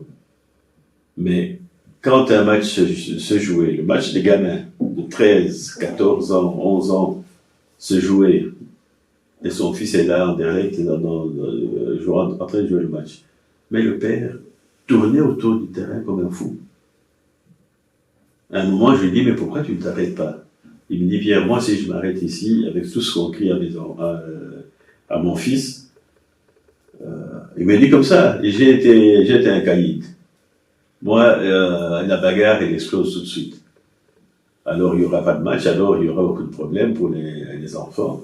Je préfère ne pas les écouter, attendre mon fils terminer de jouer. Ça, c'est un blanc qui le dit. Maintenant, pensez au noir. Il n'est pas en train de faire le tour du terrain, mais il est là, à l'arrêt, il entend tout ce qu'on dit, il peut parfois à côté de lui. Ben, je vais vous donner un petit exemple encore. Ben, il y a quelqu'un qu'on connaît parce qu'il a quand même grandi et vécu dans le monde de café et tout ça. Il fait beaucoup de bonnes affaires. Mais lui, il a poursuivi l'entraîneur. En plein entraînement, il a suivi l'entraîneur. L'entraîneur a traversé à fui. Évidemment, les parents, congolais et autres, lui criaient, ne fais pas ça, ne fais pas ça. Bon, les carrières des enfants n'ont plus suivi avec ça. Mais n'empêche, vous voyez jusqu'où la colère peut aller. Et quand vous verrez que votre enfant ou l'enfant d'un ami que vous avez accompagné ne joue pas, alors que ceux qui jouent, parfois, ne sont pas de loin plus forts que lui, vous vous posez des questions. Mais ça, ce sont des choses qu'on vivait avant. Aujourd'hui, je crois que la mentalité a beaucoup évolué. Beaucoup évolué. Mais il reste toujours des choses à corriger. Voilà, ça, je vous le dis. Mais bon, maintenant, tu as par exemple dans les sections là où l'on juge le racisme et tout ça, vous avez déjà maintenant des Noirs qui sont dedans. Le père de Haroun Faris, hein, il est dans la commission juridique pour les sanctions contre le racisme. Haroun Faris, Anvers? Mais oui, hein, le capitaine d'Anvers. Il a fait aussi les Jeux Olympiques. Ben, la génération dorée dont on parle et tout ça, mais ils ont tous fait les Jeux Olympiques en Chine, avec Haroun Faris, qui fut aussi capitaine à un moment là. Ouais, le racisme dans le foot, c'est quelque chose souvent qui se passe jusqu'à présent, mais pas seulement au foot. Allez, aujourd'hui, même en Flandre. Je trouve que le racisme, c'est quelque chose qui ne va jamais stopper, ça ne va jamais s'arrêter, ça va toujours continuer, mais il faut forcément savoir comment gérer en tant que noir, congolais, parce que moi aussi mes enfants sont métis d'ailleurs. Mais je pense bien que moi, je n'ai pas eu le même problème que vous quand vous avez les enfants métis. Ça, c'était une question pour moi et pour vous. Quand vous êtes venu, on m'a dit que vous avez des enfants métis. Enfin, sans François et Christelle, si je me trompe. Oui, Christelle, c'est les noms. Quoi comme jugement, vous ou votre femme, vous avez eu, votre épouse, d'ailleurs, rest in peace, condoléances. Mais quel jugement vous avez eu, surtout Madame Frazel, si je ne me trompe pas. Comment on a pu, quelle critique on l'a donné? Votre mari est noir, vous avez des enfants métis. Oui, mais l'avantage qu'il y avait, c'est que, bon, je le dis, moi je suis de gauche, elle était de gauche. Hein, mais elle était un peu plus plus dure que certains de la gauche qui trichent. Donc, vous pouvez imaginer, elle fut aussi syndicaliste à un certain niveau. Donc, c'était une personne qui avait des convictions, j'oserais dire, inébranlables. Et elle ne pouvait pas tolérer le racisme. Et ce qui était facilité pour moi dans cette histoire de gestion, c'est que moi j'ai joué au football, je voyais ce qui se faisait sur le terrain, personne n'a jamais su que j'avais joué au football. Jusque plus tard, quand ils apprendront, mais là, l'enfant est déjà très loin. Donc, quand j'émettais un avis ou qu'on discutait, elle écoutait ce que je disais. Et c'était elle qui pouvait exploser. j'oserais dire, qu'est-ce qu'on s'en fout? Elle est blanche, ils sont blancs. Alors, certains diront, mais ouais, c'est la maman qui, c'est la maman. Mais non, c'est pas la maman, c'est le père qui dit à la maman qu'il y a des choses qui ne vont pas. Et que c'est son enfant, et il ne peut pas se laisser faire. Alors, c'est comme ça qu'on a vécu cette histoire. Je peux même vous donner un exemple. Les enfants doivent jouer un tournoi en Hollande, à la frontière, à Breda, je crois. Et nous sommes en train de rouler, et puis à un moment, on réalise que, non, c'était sur l'aire de repos, les enfants s'arrêtent un peu, et nous, les parents, on les rencontre là. Et puis, Vincent n'avait pas sa carte d'identité. Qu'est-ce qu'on a fait? Nous sommes rentrés à la maison, chercher la carte d'identité, rentrer avec cette carte pour le rejoindre avant qu'il n'arrive au lieu de match. Pourquoi? Parce que cette carte d'identité aurait servi de prétexte. Prétexte à tout. Surtout s'il disait qu'il n'a pas la carte et qu'on le voit avec la carte après, ils vont prétendre que toi tu fais faire ça aux parents ou tout ce que tu veux. Et s'il n'avait pas, ça allait être encore pire. Alors voilà, ça s'est réglé en famille. Et est-ce normal? Est-ce anormal? Aujourd'hui, qu'est-ce qu'on s'en fout? Aujourd'hui, les parents diront, je rentre chercher la carte du gamin. Et si on fait des problèmes au gamin, les autres auront l'impression qu'il y a une injustice. Surtout que les parents ont passé leur temps à courir pour corriger l'erreur. Donc vous voyez, les problèmes de racisme et autres, comme tu dis, il y a moyen de gérer. Non, il n'y a pas moyen de gérer. Les racistes, à un moment ou à un autre, doivent être face à leurs responsabilités. Mais c'est pas aujourd'hui. Quand en Amérique, on peut t'arrêter pour un crime raciste. Pour n'importe quoi. Mais ici. Mais non, mais voilà. Maintenant, je vous apprends que quand on a crié à Vincent, qui est quand même mon fils, donc c'est touchant pour la famille, dans le stade de Bruges, on a crié le singe noir. Bon, on a crié, le bourgmestre, qui était là aussi, a prétendu qu'il n'a rien entendu. Mais tous les professeurs du NIF qui étaient dans les environs, eux, ils ont tout entendu. Ils disent, mais non, on a tous entendu. Bon, le bourgmestre évitait les incidents, parce que tuer les chefs de police à cet endroit-là, ça peut amener beaucoup de problèmes pour lui. Peut-être pour les électeurs, ses électeurs. Bon. Ça s'est passé là. On a prétendu qu'on allait en justice et tout ça. Sur 1 mois, 2 mois, l'histoire a été liquidée. Ben, moi, je suis quand même de ce pays. Je connais ce pays. Et je sais que après, il y avait un match qui allait se jouer entre les deux clubs. Donc, il fallait éviter que la justice ne s'en mêle jusque-là. Donc, on a balayé l'histoire. Ça, c'est ma conviction personnelle. C'est pas ce qu'eux disent. Ils peuvent dire tout ce qu'ils veulent. Ça, c'est ma conviction personnelle. Mais pendant ce temps-là, moi, j'étais en jugement contre 2 racistes. Il y a eu des gens qui, vivant au Congo, ont commencé à insulter les Noirs à cause de moi. Pour cette histoire-là des excuses du roi, mais le roi il a réagi quand même de bonne façon, il n'a pas fait des regrets.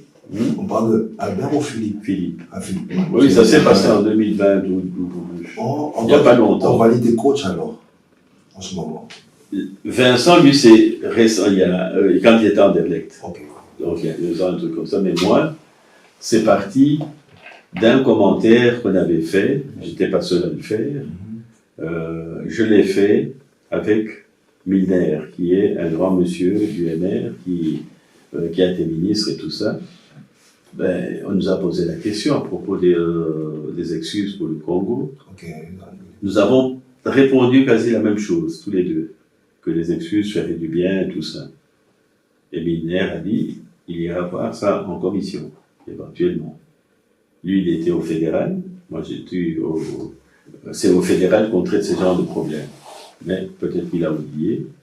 Un an après, il y a eu un incident. Ça s'est déchaîné de tous côtés. Et parmi les gens qui insultaient les Noirs, à travers moi fatalement, il y avait deux personnes ou trois qui vivaient au Congo. L'un à Lubumbashi, l'autre à Kinshasa, et le président Félix Tshisekedi a décidé du jour au lendemain, dès que c'était prouvé, c'était eux, ils devaient quitter le Congo. Donc il les a sortis du Congo. Et dans la plainte que je porte, au tribunal belge, il y a un qui vient du Congo, Lubumbashi, l'autre de Liège. Celui de Liège, lui, trouvait que il connaît ces gens-là. Si tu suis sa voiture, s'il roule devant toi, il n'y a même pas besoin de se poser les questions. Pour savoir qui. Bon. Donc, alors, on est allé au tribunal. Mon parti a décidé d'aller vers les tribunaux. 2020, on commence. 2022, jugement.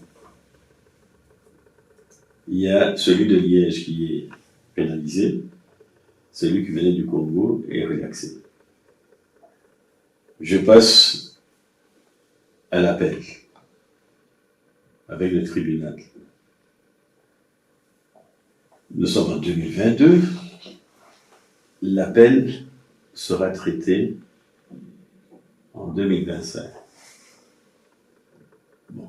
Pour moi, là-dessus, il n'y a pas, je ne vais pas commencer à condamner la justice ou quoi, parce que en tant qu'homme politique, je sais qu'il manque plus de 350 magistrats. Donc, soyez parfois patient, comprenez parfois quand vous allez avec une histoire sérieuse pour vous, on vous dit, ben, c'est dans 6 mois, ou dans 1 an. Non, ils ne sont pas assez nombreux. Il faut que ce cadre-là soit rempli. Ça fait partie de ce que, demain, comme j'ai dit, j'étais à la région, maintenant je vais aller au fédéral. Au fédéral, ce sont des questions qui peuvent être posées. Et des questions de type international aussi, comme les problèmes au Congo et autres. Donc vous voyez que le racisme, il ne faut pas l'évacuer comme ça. Le racisme sera stoppé par vous, vos enfants, pas vous.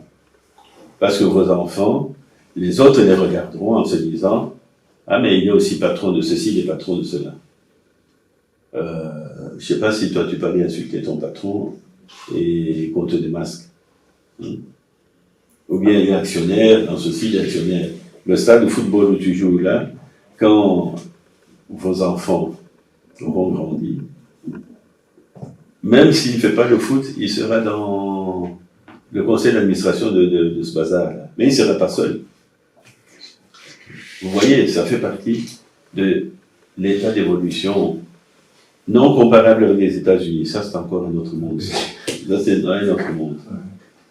C'est le monde où tu as le droit qui est là, le fusil qui est ici. Tu ne sais pas régler les deux à la fois. J'ai vécu aux États-Unis, donc je sais de quoi vous parlez. Mais d'ailleurs, je vois, avant que je continue, on a presque fini d'ailleurs. Ça, c'est la plus longue interview que j'ai déjà eue. Et j'adore. C'est un honneur, un honneur. Merci longtemps. Mais pour finir cette interview, j'ai encore 2 questions. 1, vous êtes fiers de tous vos enfants, 100%, les 3 que vous avez, Vincent, François et Christelle. Mais je sais que vous savez aussi que Vincent allait quelque part, il est parti aujourd'hui. Mais imaginez-vous il va aller aujourd'hui chez Bayern. Qu'est-ce que ça fait chez vous? Parce que Bayern, c'est une grande équipe. Ben moi, je vous dis que c'est un élément de fierté pour tout le monde. Hein. Et puis, je ne serai pas les seuls là-dedans. Je crois que toute l'Afrique, du nord au sud, de l'Est à l'Ouest sera touché. Hein, même les gens qui dirigent les pays, les présidents et tout ça, seront tous touchés. Mais la réalité, c'est que Vincent travaille beaucoup. Un peu trop.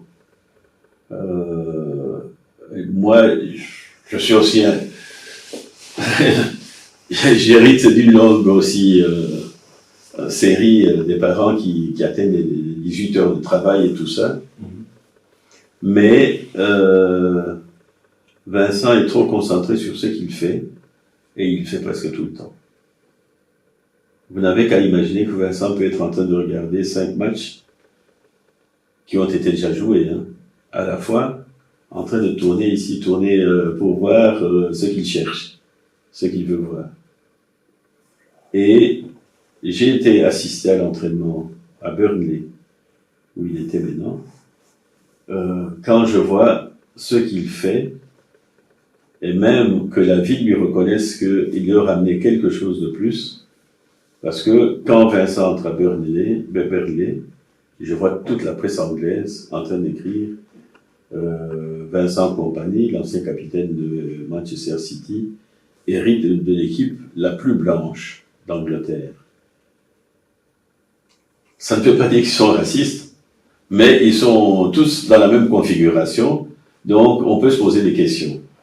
Alors pour moi, je me dis, nom de Dieu, il va tomber sur encore une manière raciste. Et surtout que, avant son engagement, un petit avion vole au-dessus du stade rempli. C'est un stade de 25 000 personnes, je crois, à 30. Eh bien, cette banderole porte quoi?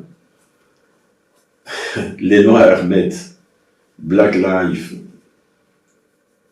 doit être respecté. Black Lives Matter. Yeah, c'est ça. Mais eux, c'était White Lives. Donc vous avez compris jusqu'où ça peut aller. Et ça passe sur un stade rempli. Cette banderole passe, circule.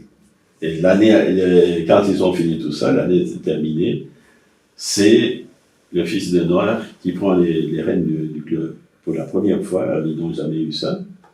Quand il arrive, l'idée même de l'équipe change. On trouve Congolais, Marocains, Sud-Africains, c'est tout le monde, les Brésiliens, tout ça, ça tombe comme en une fois. Et avec ça, il a l'équipe la plus jeune d'Angleterre, en ce moment-là.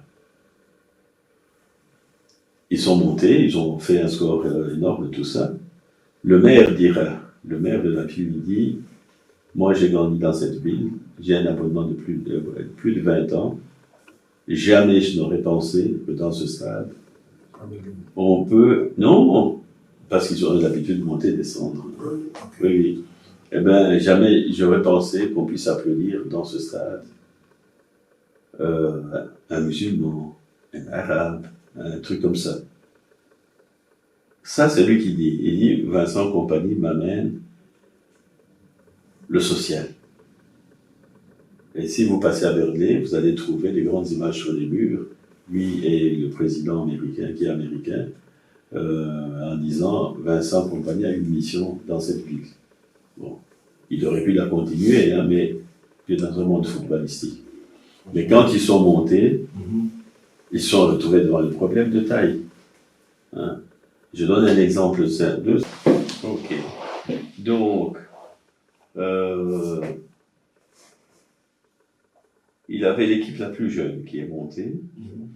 Et maintenant, l'équipe la plus jeune qui descend encore. C'est toujours le langage des plus jeunes. Mais, voilà le fruit de son travail. C'est que, bientôt, quand vous allez regarder la finale de la Coupe de la Champions League, vous aurez sur le terrain de Dortmund le jeune défenseur hollandais, un métis qui est à l'arrière gauche. Qui joue maintenant à Dortmund. Dortmund, il est de petite taille. Je sais. Oui. Et ce joueur-là, c'est Vincent qui lui a donné un plus. C'est un joueur de Chelsea que Vincent avait loué, avait prêté. Et quand la saison est terminée, qu'ils ont gagné, ben, ils pouvaient dire à Chelsea, voilà, on continue une expérience, une petite, encore une année, on voit et tout ça. Mais Chelsea l'a repris, il s'est retrouvé sur le banc et il était payé par Dortmund 30 millions. Ça, Burnley n'aurait jamais pu le faire. Burnley, Vincent achète des joueurs à 3 millions, 5, 10, donc c'est pas le même prix. Alors, Leverkusen est sorti champion d'Allemagne. Ben, dans Leverkusen, tu as un gamin qui était un débuteur pour Vincent, de Vincent. Mata ou quelque chose comme ça, mais il joue très rapide, très rapide. Et qu'est-ce qui se passe? Son club, Portsmouth ou Plymouth, je ne sais pas, descend de division. Vincent leur dit, mais on le garde en première, comme ça, on le valorise et c'est votre joueur. Ben, ils disent, nous sommes descendus, on préfère remonter. Quand le joueur s'en va là, il est vendu aussi à Leverkusen, 30 millions. Et ça, Burnley n'aurait jamais pu payer les deux joueurs à 60 millions, alors que quand tu mets l'équipe de Burnley qui est en train de jouer face à Manchester City, tu as dans le camp de Vincent, il a dépensé lui 130 millions, et là tu as 900 millions. Alors, quelle est la...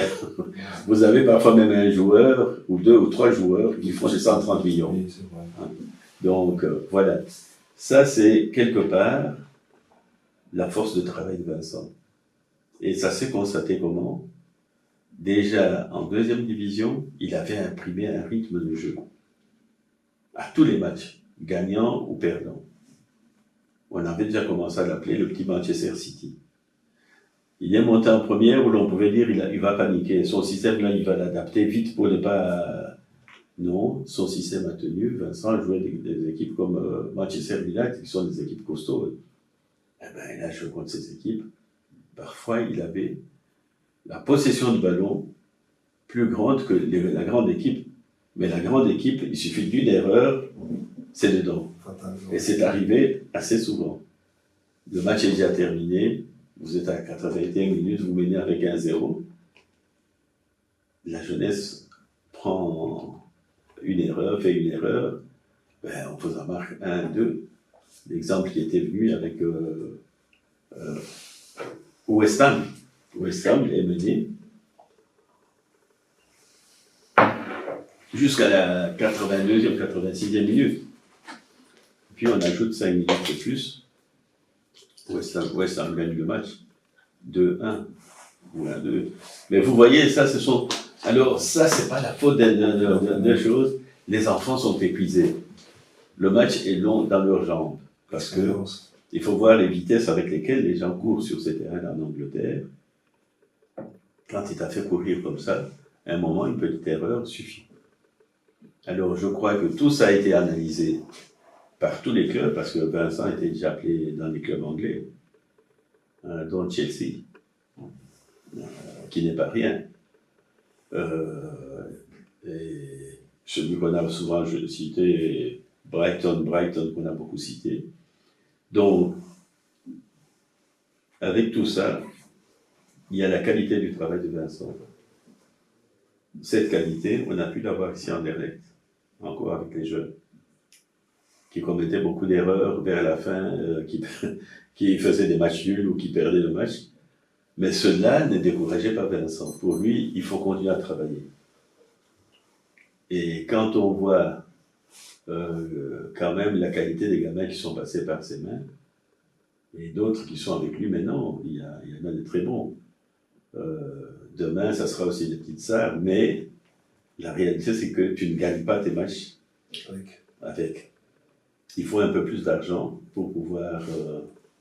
Il y a moyen qu'il va gagner. Si c'est la vérité, qu'est-ce qu'on voit sur les réseaux sociaux, s'il va là à Bayern, il va gagner beaucoup de matchs.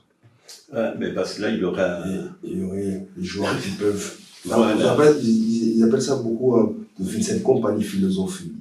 On a un enfant. Donc, il y aurait des bons joueurs pour faire cela. Et j'espère vraiment. Moi d'ailleurs, succès ou sans pas succès, c'est quelque chose de bien, c'est quelque chose de grand de voir Vincent Kompany, entraîneur de Bayern Munich. Oui. C'est une des plus grandes équipes en Europe.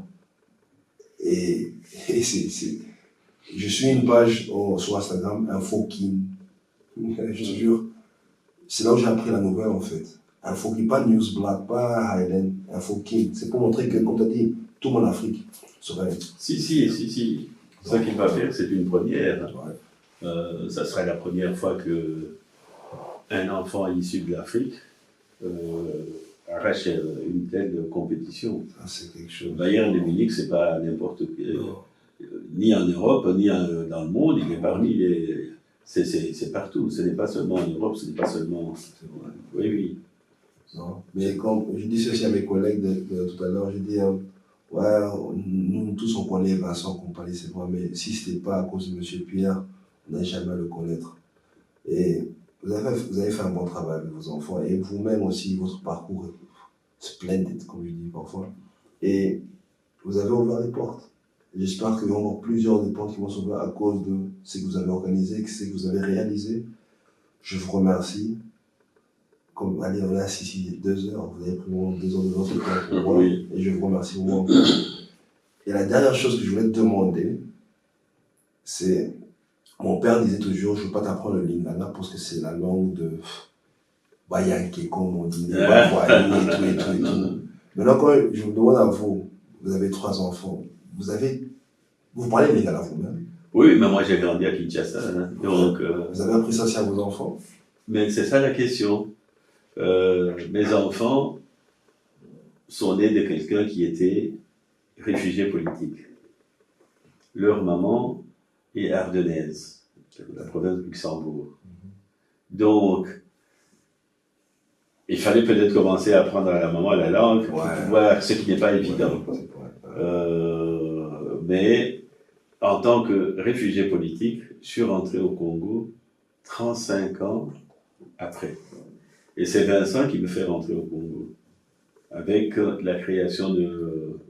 Il y a un home en Célé qui a été créé par SOS Village et Vincent.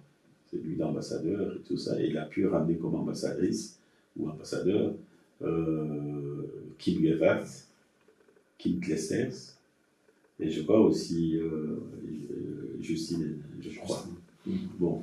Donc, il y a un home à Kinshasa de 150 places pour les enfants, avec des terrains de sport et tout ça autour, et puis une école gardienne, une école maternelle,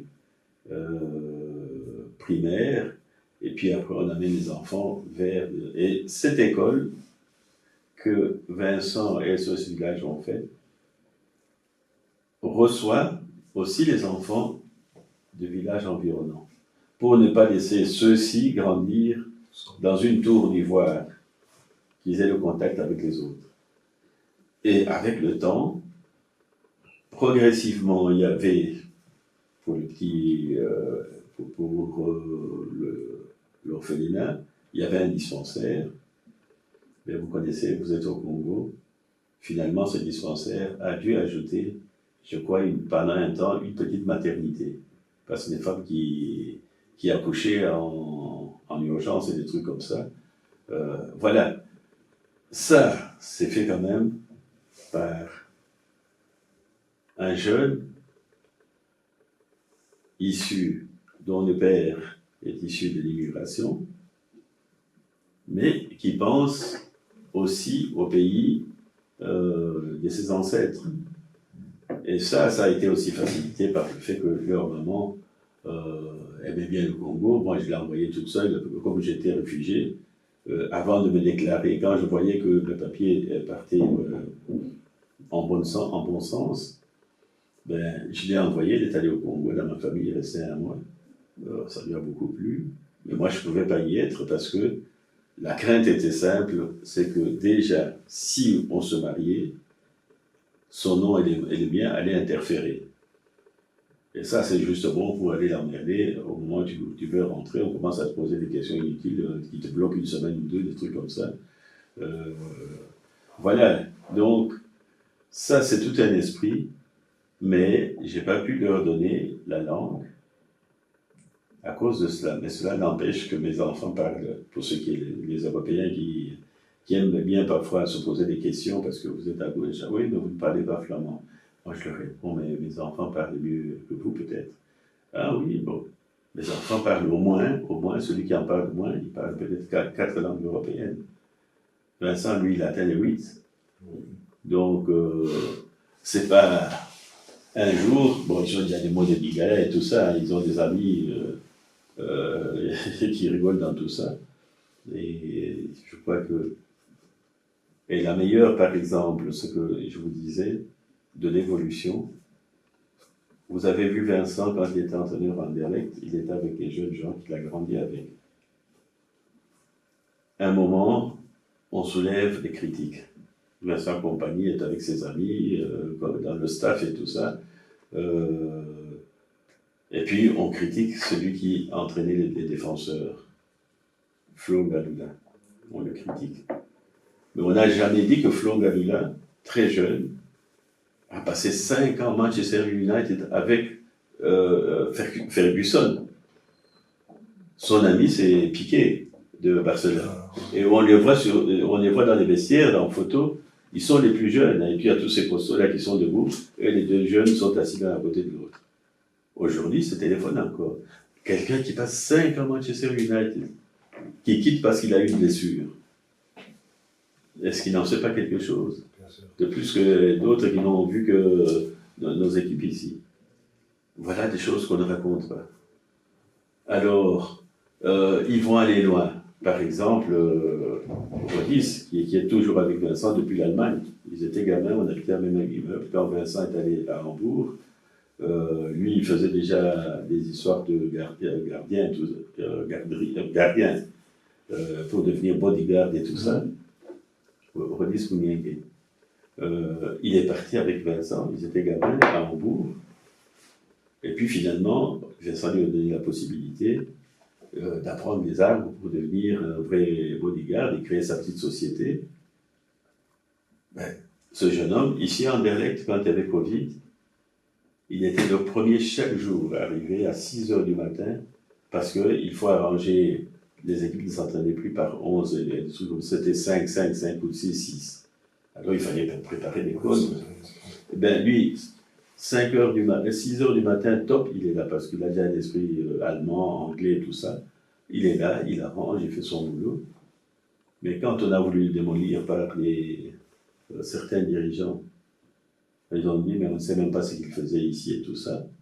Il a fallu que lui-même se défende en disant, à cette heure-là, vous avez même liquidé des travailleurs, sous prétexte que la situation est très risquée et tout ça, mais c'est moi qui remplaçais tous ces gens-là. Alors vous voyez jusqu'où ça peut aller. Ils sont allés ensemble à Burnley. Quand tu vois sur le terrain, lorsque Vincent sort, ou bien quand le match est terminé, on voit toujours ces jeunes qui déjà, je crois, déjà empêché ici en Belgique, quelqu'un qui voulait foncer vers, tu vois, le public qui fonce vers... Ben, bon, en fait, security, allez. Oui. Le mariage de Kim Gebhardt, ben, c'est lui qui avait amené son équipe pour la surveillance. C'est lui qui portait le grand parapluie parce qu'il pleuvinait un peu.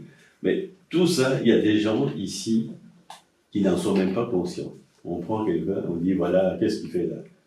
Mais en Angleterre, ils sont nombreux à être comme lui, à surveiller les entraîneurs et tout ça. Messi aussi a un.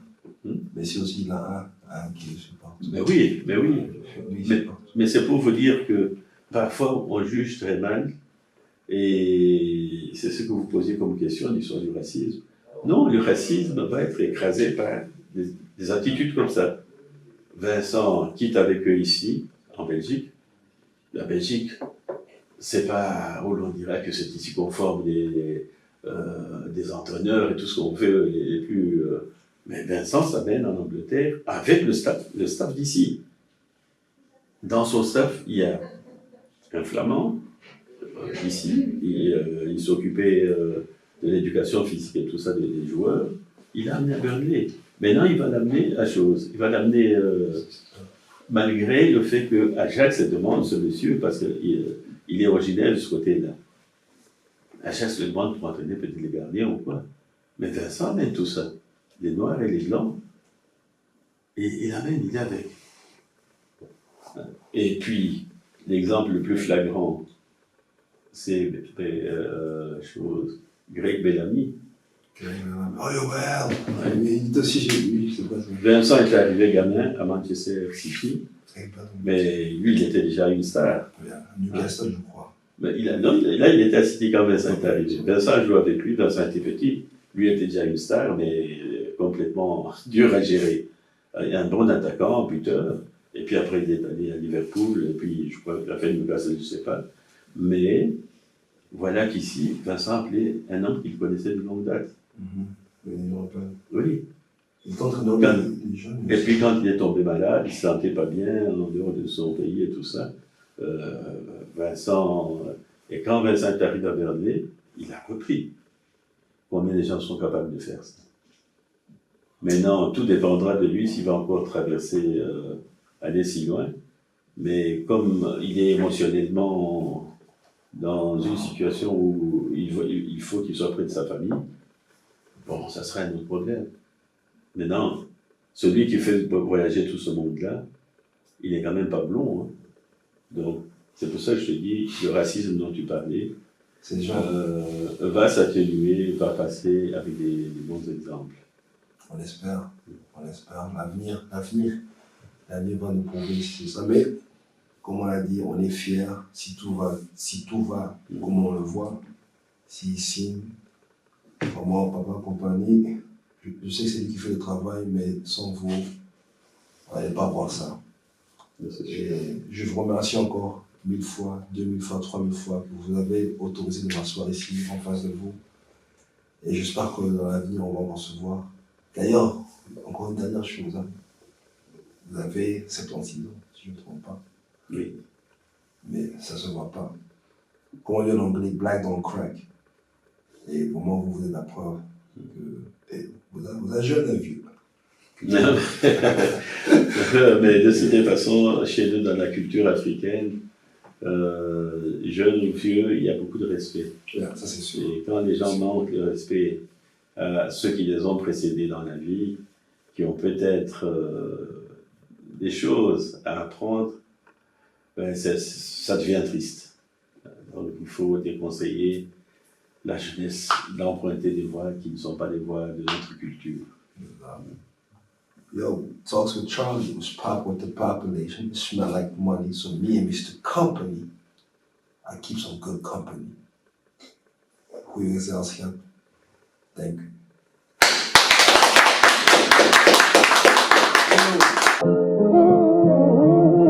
Talks with motherfucker Charlie. Was poppin' with the population. It smell like money, so let's make some. Yeah, I know you see it. I know they see it. I know.